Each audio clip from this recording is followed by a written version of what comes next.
Hello friends, welcome to SAVS family. இன்றைக்கி நம்ம SAVS family சேனலில் நார்த் இந்தியன் ஸ்டைல் ரொம்ப ஃபேமஸான, அதே நேரத்தில் 3 பருப்பை வச்சு ரொம்ப ஹை ப்ரோட்டீன் இருக்க, டேஸ்ட் அட்டகாசமாக இருக்க ஒரு ரெசிபி தாங்க பார்க்க போகிறோம். இது சப்பாத்திக்கு மட்டும் இல்லைங்க, இட்லி, தோசை, பூரி, ஒயிட் ரைஸ், புலாவ்னு எல்லாத்துக்குமே ரொம்ப சூப்பரான ஒரு சைட் டிஷ்ங்க. வாங்க இப்போ எப்படி செய்கிறதுன்னு பார்க்கலாம். துவரம் பருப்பு 1 கப் அளவுக்கு எடுத்துக்கலாம். இது நல்லா வாஷ் பண்ணிவிட்டு அரை மணி நேரம் ஊற வச்சுக்கலாங்க. இப்போ நான் பருப்பை எடுத்து நசுக்கி காமிக்கிறேன் பாருங்கள், நல்லா ஊறி இருக்கு. இப்போ இது அப்படியே இருக்கட்டும். இதில் பார்த்தீங்க அப்படின்னா மைசூர் டால் நம்ம சேர்த்துருக்கோம். மைசூர் பருப்பு 1 கப் அளவுக்கு சேர்த்துருக்கேன். அதே மாதிரி பாசி பருப்பு 1/2 கப் அளவுக்கு சேர்த்துருக்கேன். மைசூர் டால் பார்த்தீங்கன்னா லைட்டாக சிகப்பும் ஆரஞ்சு கலந்த மாதிரி ஒரு கலரில் இருக்கும். நாம் துவரம் பருப்பு அதிகமாக யூஸ் பண்ணுற மாதிரி நார்த் சைடில் மைசூர் பருப்பு அதிகமாகவே யூஸ் பண்ணுவாங்க. இந்த டாலுக்கு மைசூர் பருப்பு போட்டால் தான் ரொம்ப டேஸ்ட் நல்லா இருக்கும். இப்போ இது அப்படியே இருக்கட்டும். இதுக்கு தேவையான பொருட்கள் என்னென்னு பார்த்துடலாம். நான் ஆல்ரெடி கட் பண்ணி வச்சுருக்கேன். வெங்காயம், பெரிய வெங்காயம், நல்ல பெரிய சைஸ் வெங்காயமாக 1 வெங்காயம் கட் பண்ணி வச்சுருக்கேன். கொஞ்சமாக மல்லித்தலை எடுத்து கட் பண்ணிக்கலாம். 3 தக்காளி, நல்லா பழுத்த தக்காளியாக கட் பண்ணி வச்சுருக்கேன். நல்லா நைஸாக கட் பண்ணி எடுத்துக்கலாம். 2 பச்சை மிளகா காரத்துக்கு ஏற்ற மாதிரி கட் பண்ணி வச்சுருக்கோங்க. நீங்கள் 3 கூட கட் பண்ணி வச்சுக்கலாம். 10லேருந்து 12 பல்லு பூண்டு எடுத்து தோல் உரித்து நல்லா நைஸாக கட் பண்ணிக்கோங்க. அதே மாதிரி 1 விரல் அளவுக்கு இஞ்சி எடுத்து நல்லா நைஸாக கட் பண்ணிக்கலாம். எந்த அளவுக்கு நைஸாக கட் பண்ணுமோ கட் பண்ணிக்கோங்க, இல்லைன்னா நம்ம வாயில் அங்கங்கே தென்பண்ற மாதிரி இருக்கும். 3 காஞ்ச மிளகாய் எடுத்து வச்சுருக்கேன். இப்போ இந்த பொருள்கள் தான் நம்ம சேர்க்க போகிறோம். ஏற்கனவே நம்ம எடுத்து ரெடி பண்ணி வச்சுருந்தோம்னா செய்கிறது ரொம்பவே ஈஸி. இப்போ இது அப்படியே இருக்கட்டுங்க.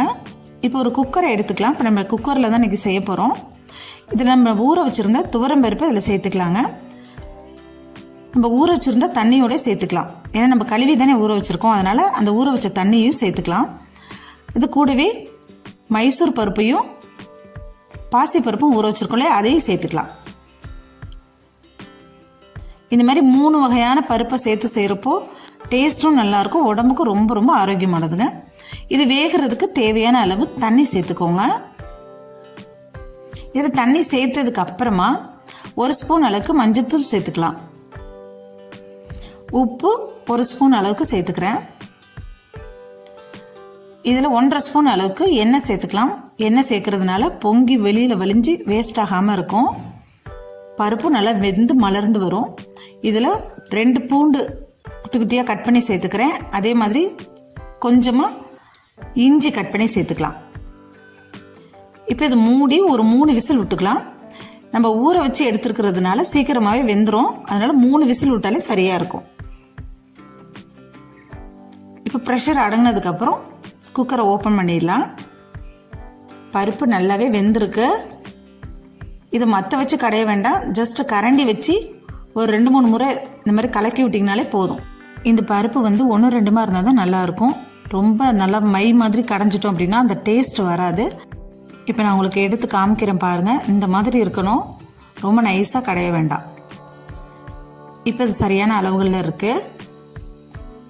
இப்போ ஒரு பேனை அடுப்பில் வச்சுக்கலாங்க. அதில் 1 ஸ்பூன் அளவுக்கு வெண்ணெய் சேர்த்துக்கலாம். இப்போ இந்த வெண்ணெய் நல்லா கரைஞ்சதுக்கு அப்புறமா 4 ஸ்பூன் அளவுக்கு எண்ணெய் சேர்த்துக்கலாம். இது மாதிரி வெண்ணெய் சேர்த்து செய்கிறப்போ டேஸ்ட் நல்லா இருக்குங்க. இப்போ இது நல்லா சூடு ஏறினதுக்கு அப்புறமா இதில் 1.5 ஸ்பூன் அளவுக்கு சீரகம் சேர்த்துக்கலாம். சீரகம் இதுக்கு இந்த அளவுக்கு ஜாஸ்தியாக சேர்த்திங்கன்னா தான் நல்லா கமகமன்னு வாசனையாக இருக்குங்க. இப்போ நம்ம போட்ட சீரகம் நல்லா பொரியணும். அதுக்காக ஒரு கரண்டி வச்சு அப்படியே மிக்ஸ் பண்ணி விட்டுக்கோங்க. இந்த சீரகம் நல்லா பொரிஞ்சு வரட்டுங்க. இப்போ பாருங்கள், சீரகம் பொரிஞ்சதுக்கு அப்புறமா நம்ம கட் பண்ணி எடுத்து வச்சுருந்த இஞ்சியும் பூண்டையும் சேர்த்துக்கலாங்க. இதுக்கு இஞ்சி பூண்டு பேஸ்ட்டு சேர்க்கக்கூடாது. இந்த மாதிரி நம்ம கட் பண்ணி சேர்த்தோம்னா தான் டேஸ்ட் நல்லாயிருக்கும். பேஸ்ட்டாக சேர்த்தோம் அப்படின்னா அது குருமா ஸ்டைலில் போயிடும். அதனால் இந்த மாதிரி கட் பண்ணி சேர்த்துக்கோங்க. இது அப்படியே ஒரு முறை பச்சை வாசனை போகிற வரைக்கும் நல்லா வதக்கி விட்டுக்கலாம்.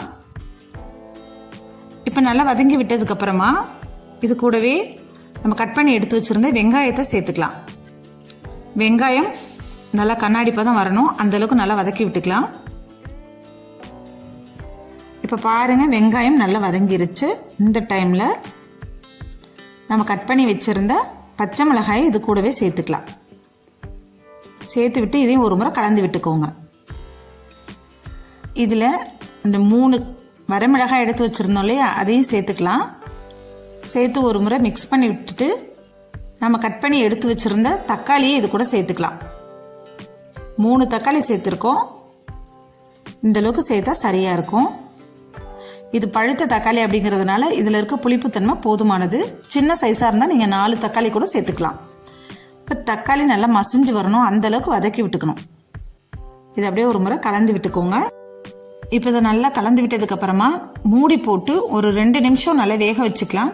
அப்போ தான் வெங்காயம் தக்காளி எல்லாம் நல்லா மசிஞ்சு வரும், டேஸ்ட்டும் நல்லா இருக்கும். இப்போ 2 நிமிஷம் ஆனதுக்கப்புறமா ஓப்பன் பண்ணி பார்த்துடலாம். ஒரு முறை கலந்து விட்டுட்டு இந்த தக்காளி எல்லாம் அப்படியே இந்த கரண்டி வச்சு ஒரு முறை அப்படியே மசிச்சு விட்டோம் அப்படின்னா சீக்கிரமாக வெந்துருங்க. இது மூடி போட்டு நம்ம வேக வச்சதுனால கரண்டி வச்சு இந்த மாதிரி மசிச்சு விட்டாலே போதும். இதில் காரத்துக்கு ஏற்ற மாதிரி மிளகாத்தூள் சேர்த்துக்கலாம். இன்னைக்கு நான் 1 ஸ்பூன் அளவுக்கு மிளகாத்தூள் சேர்க்குறேன். ஆல்ரெடி நம்ம பச்சை மிளகாய் வரமிளகான்னு சேர்த்துருக்கோம். நீங்கள் உங்கள் காரத்துக்கு ஏற்ற மாதிரி பார்த்துட்டு சேர்த்துக்கோங்க. இந்த மிளகாத்தூள் எல்லா இடத்துலையும் படுற மாதிரி ஒரு முறை கலந்து விட்டுக்கோங்க.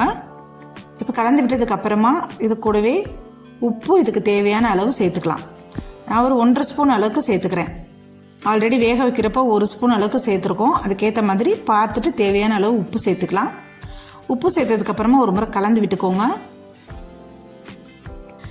இப்போ இந்த தாளிப்பை நம்ம கடைஞ்சி வச்சிருந்த பருப்போட சேர்த்துக்கலாம். இந்த டைமில் அடுப்பை ஆன் பண்ணிக்கோங்க. ஆன் பண்ணிவிட்டு நம்ம தாளித்த அந்த கரண்டியில் கொஞ்சமாக தண்ணி சேர்த்து அதையும் கலந்து இது கூட சேர்த்துக்கோங்க. இப்போ இதை அப்படியே ஒரு முறை கலந்து விட்டுக்கலாம்.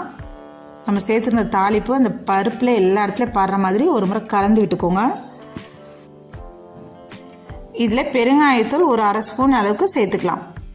பெருங்காயத்தூள் சேர்த்ததுக்கப்புறம் கலந்து விட்டுட்டு கொதி வரட்டும், அந்தளவுக்கு கொஞ்சம் வெயிட் பண்ணலாம். நம்ம தண்ணி ஃபஸ்ட்டு பருப்பு வேக வைக்கிறதுக்கே நீங்கள் தண்ணி கரெக்டான அளவுக்கு பார்த்துட்டு வச்சுக்கணும். இப்போ பாருங்கள், நல்ல கொதி வந்துருச்சு. இந்த டைமில் கொஞ்சமாக நம்ம மல்லித்தலை கட் பண்ணி வச்சுருந்தோம்ல, அது சேர்த்துக்கலாம். சேர்த்துட்டு ஒரு முறை கலந்து விட்டுக்கோங்க. இப்போ நம்ம ஸ்டவ் ஆஃப் பண்ணிக்கலாம். நம்மளுக்கு இப்போது சப்பாத்தி டால் ரெடியாக இருக்குது. இது சப்பாத்திக்கு மட்டும் இல்லைங்க, எல்லாத்துக்குமே ரொம்ப ரொம்ப சூப்பரான சைடிஷ்ங்க. இது நார்த்து சைடில் ரொம்ப ரொம்ப ஃபேமஸான ஒரு சப்பாத்தி டாலுங்க. டேஸ்ட் அட்டகாசமாக இருக்கும். ஒரு முறை ட்ரை பண்ணி பாருங்கள். எப்பொழுதும் குருமா குழம்புன்னு வைக்காமல் இந்த மாதிரி சப்பாத்தி டால் ஒரு முறை செஞ்சு பாருங்கள். டேஸ்ட் ரொம்பவே சூப்பராக இருக்கும். ரொம்ப ரொம்ப சிம்பிள் அண்டு ஈஸியாக வீட்டில் இருக்க பொருள்களை வச்சு இந்த சப்பாத்தி டால் செஞ்சிட்டோம். இந்த சப்பாத்தி டால் டிஃபன் ஐட்டம்ஸ்க்கு மட்டும் இல்லைங்க, சாப்பாட்டுக்குமே ரொம்ப ரொம்ப ஒரு சூப்பரான சைடிஷ்னு சொல்லலாம்.